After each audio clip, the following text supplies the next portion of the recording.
እግዚአብሔር የደስታችን ምንጭ ነው። እግዚአብሔር የበረከት ምንጭ ነው። እግዚአብሔር ሁሉ ጊዜ ትክክል ነው። ስላልሰማኝ አመሰግናለሁ ብሎ የሚያውቅ ሰው ይኖር ይሆን? ጠቢብ ሰው እንደዚህ ይላል፣ አምላኬ ሆይ ተሳስቼ ለምኜ ነበር ከለከልከኝ፣ ተመስገን። ብዙ እኮ የለመነው ልመና አለ። እግዚአብሔር ልጆች ሞት ለምነነዋል። ከሚስቶቻቸው ጋር ሲጣሉ ባሎች ፍቺ ይለምኑታል። ምን ነው ባልተጋባው፣ አሁንስ በተለየዋት ምንላል።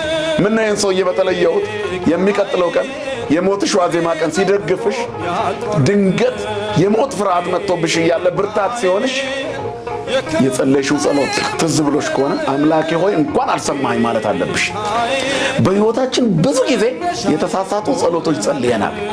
እግዚአብሔር ግን እውነተኛ አባት ስለሆነ አልሰማንም። ስለዚህ የሞታችንም ቀን ከኛ የተሰወረው በእግዚአብሔር ደግነት እንጂ እግዚአብሔር ከእውቀት ቀንሶብን አይደለም።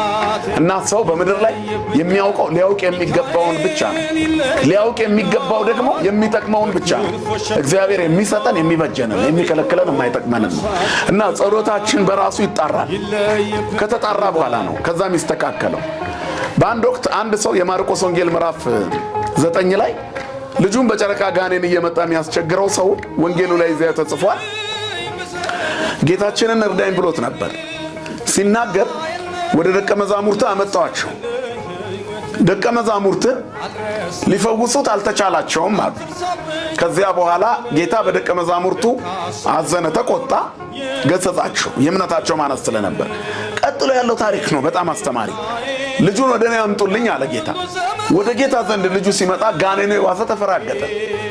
ከዛ የሚሞትበት ስለመሰለው አባት እባክህ ጌታ ሆይ ቢቻልህ እርዳኝ አለ። ሁሉን ማድረግ የሚችለውን አምላክ ቢቻልህ አለ። ስለምን ቢቻልህ አልክ? ለሚያምን ሁሉ ይቻላል እኮ አለው። አውቃለሁ ጌታዬ፣ ግን አለማመንን እርዳው።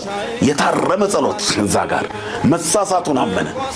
እንደው እኔ አምናለሁ አንተ እንደምትፈውስልኝ አምናለሁ፣ አታምንም ሲለው አምናለሁ ግን አለ ምናልባት እምነቴ ሙሉ